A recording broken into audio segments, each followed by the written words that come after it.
조국 신당과 민주당인데 어떤 분이 조국 신당이 아닌 민주당으로 간 것 같은데요, 지금요. 원래 그분은 조국 신당 쪽으로 가는 거 아니냐라고 전망이 되는데 아니었다는 거죠, 선택이. 관련 영상 준비되어 있습니다. 보시죠. 오랜만에 두 분 있습니다. 약간 마이크 좀 빌려주십시오. 제가 법무부 검찰국장으로서 조국 장관님을 보좌하고 오셨습니다. 잘 어울리십니다. 검찰 개혁이라는 큰 방향이 갔기 때문에 저는 조국 신당도 고민했지만 민주당의 수권 정당으로서 여기에서 제가 이 검찰 개혁의 목표를 꼭 이루어야 되겠다. 송영훈 의원, 이성윤 법무연수원 연구위원 민주당으로 갔네요? 왜 갔을까요, 민주당으로? 조국 신당이 아닌. 그러게요. 이재명 대표가 그렇게 검사 독재를 말씀하셨는데 사실은 검찰 출신들을 참 좋아하시는 것 같습니다. 그러니까 이제 오늘 인재 영입해가지고 바로 또 경선에 붙이지 않았습니까? 지금 전주 의뢰 5인 경선, 5명이나 지금 경선에 올라갔는데 그 중에 한 분이 지금 이성윤 검사장이에요. 그리고 지금 뭐 검찰 독재 얘기하지만 지금 이성윤 검사장도 영입을 했고 그 당에 뭐 송기현 의원, 백혜련 의원, 소병철 의원, 김혜재 의원, 주철현 의원 검사 출신들 많아요. 그래서 민주당이 사실은 검사 독재를 얘기하지만 검찰 출신을 참 좋아하는 당이다. 그게 민주당 입장에서는 그런데 이성윤 연구위원 입장에서는 왜 민주당을 선택한 걸까요? 조국 신당이 아니라. 아무래도 전주가 민주당의 텃밭이기 때문에 그 지역에 출마하면은 뭐 경선만 통과하면은 무난하게 당선될 수 있다. 당선의 현실적인 이유 뭐 이런 게 있는 겁니까? 그런 고려를 한 것이 아닐까 싶습니다. 네. 그리고 하나만 더 추가하면 지금 이성윤 연구위원은 현직 검사 아닙니까? 그렇습니다. 어떻게 돼 있습니까? 신분이 지금. 그런 점에서도 지금 이 출마는 굉장히 비판을 받을 소지가 있는데요. 소위 이제 황운하 의원 판례가 있지 않습니까? 황운하 의원도 경찰에서 사직서 수리가 안 됐는데 어쨌든 사직서를 내고 출마를 해서 당선이 됐고 그게 지금 대법원 판례는 공직선거법상 어쨌든 사표를 내면은 출마를 위해 사표를 내면은 사직의 의사가 그러니까 사표 수리가 안 돼도 사표 그렇죠. 사직 의사를 낸 것만으로도 이제 출마 자격이 있다고 봅니다. 비선거권에 문제가 없다고 보기 때문에 지금 그런 케이스가 재현이 되고 있는데 이것은 민주당에서 사실은 정치 윤리나 정치 도리를 중하게 여긴다면은 역시나 이성윤 검사의 인재 영입을 하지 말았어야죠. 네.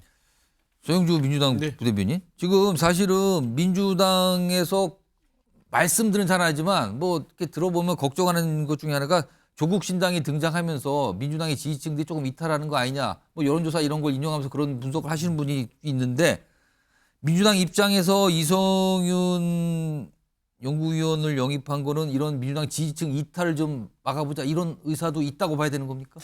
아니 그거는 좀 뭐 그렇게 주장하시는 분은 뇌피셜이라고 봅니다. 그러니까 뭐 분석을 잘 못하시는 분들이 그렇게 얘기를 하는 것 같아요. 진짜는 뭡니까? 진짜. 아니 조국 신당이 뭐 무슨 보수 정당도 아니고 조국 신당이 등장한다고 해서 민주당 전체 진보 스펙트럼의 지지율을 깎아먹는다? 그건 틀리잖아요. 예, 저는 그냥 이거는 조국 신당과는 연결 지을 필요가 없어요. 예. 조국 전 장관의 어떤 핵심 측근이 온다면 모르지만 이성윤 지금 책임위원 그러니까 전 검사장 같은 경우는 조국 전 장관과 가까운 그런 고민을 했다고 그랬잖아요. 근데 아까도 얘기했더니 본인이 선택한 거예요. 득실을 따진 것이죠. 조국 신당에 있었을 때 지역구로 나가서 출마 가능성이 있을 때 당선 가능성이 얼마나 되겠습니까? 해봤자 비례의 순번인데 비례도 불확실하죠. 그러니까 결국에는 민주당에서 쓰임새가 있고 그런 제안을 받았을 때 둘 중에 선택을 한 것이잖아요. 현실적인 선택을 한 거죠. 현실적으로 그냥 이성윤 전 검사장이 선택한 것이다. 라는 차원이고 결국에는 아까도 윤석열 대통령이 불렀다. 아까 뭐 검사 독재 하는데 검사 독재를 정말 타파하기 위해서 견제할 세력이 필요하고 윤석열 한동훈 검찰 세력에게 핍박받던 사람이잖아요. 그런 사람이기 때문에 들어와서 어떤 대척점에서 인물로서 인재 영입을 한 것이라고 보는 게 맞을 것 같습니다. 시간이 좀 여유가 있어서 한 1분여씩 남는데 제가 두 분께 다른 패널 두 분께 우선 박원석 새로운 미래 최고위원께서는 이성윤 연구위원의 민주당 행 어떻게 좀 평가하실까요? 글쎄 뭐 어느 정도 예상할 수 있었던 결정이라고 보고요.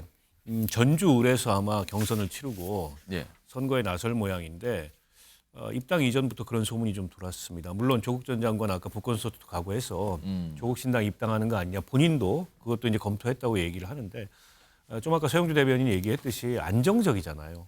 제1야당이 민주당으로 오는 게. 민주당 그리고 호남 출마다. 예, 본인이 이제 호남 출신이기 때문에 호남에서 공천을 받고 출마하는 게 불확실한 비례 순번에 기대서 조국 신당에 참여하는 것보다는 예. 명분이 있고 안정적인 선택이기 때문에 사실은 조국 신당은 이제 선거에 임박하면 임박할수록 명분 논란에 휩싸일 가능성이 굉장히 높아요. 그게 특정인의 방탄을 위한 정당 아니냐. 지속 가능한 정당이 아니고 결국에는 선거용 공학적인 정당을 만들었다 민주당이 흡수되는 거 아니냐. 이게 이제 다 정치 명분인데 예. 그런 명분에서 흔들리게 되면 이제 득표율이나 이런데 이렇게 좋은 결과를 못 낼 수도 있거든요. 그러느니 지금 제1야당에서 어쨌든 제안이 오면 뭐 저라도 제1야당으로 갈 것 같은데요. 뭐 본인이라도 간다. 제안 오면 약간 이런 말씀인데 마지막으로 김은영 부대변인은 어떻게 좀 평가하실까요? 검찰 개혁을 하시겠다고 했는데 이성윤 연구위원은 그 누가 봐도 정치 검찰 아니었습니까? 그리고 자기는 윤석열 대통령이 불러서 왔다고 하는데 검찰총장 윤석열은 국민이 불러서 지금 대한민국의 대통령이 되셨습니다. 이렇게까지 평가하겠습니다. 그래서 국민도 속고 나도 속았다는 얘기를 듣고 있습니다. 그럼 이거는 또 송영훈 법률자문위원 뭐 속았다 이게 말씀하시잖아요. 국민도 어떻게 속고 나도 들으셨어요? 속았다는 얘기를 지금 윤석열 대통령이 듣고 있다. 시간이 한 40초 남아 있거든요. 무슨 말씀하실까요? 그 바둑 벽언에 보면요, 그 위기 10결의 공피고화란 말이 있습니다. 상대방을 공격하기 전에 자기를 먼저 돌아보라는 얘기거든요. 지금 민주당의 이재명 대표의 독선적인 당 운영으로 인해서 얼마나 많은 논란과 내용이 생기고 사실은 이 보시는 국민들께서도 굉장히 피곤할 거예요. 무슨 윤석열 대통령을 비판하고 그러기 전에 민주당의 당 운영이 먼저 정상화되어야 되지 않나 싶습니다. 네. 자, 오늘 여야의 공천과 관련된 상황 그리고 새로 생긴 신당과 관련된 상황까지 쭉 길게 좀 전해드렸습니다.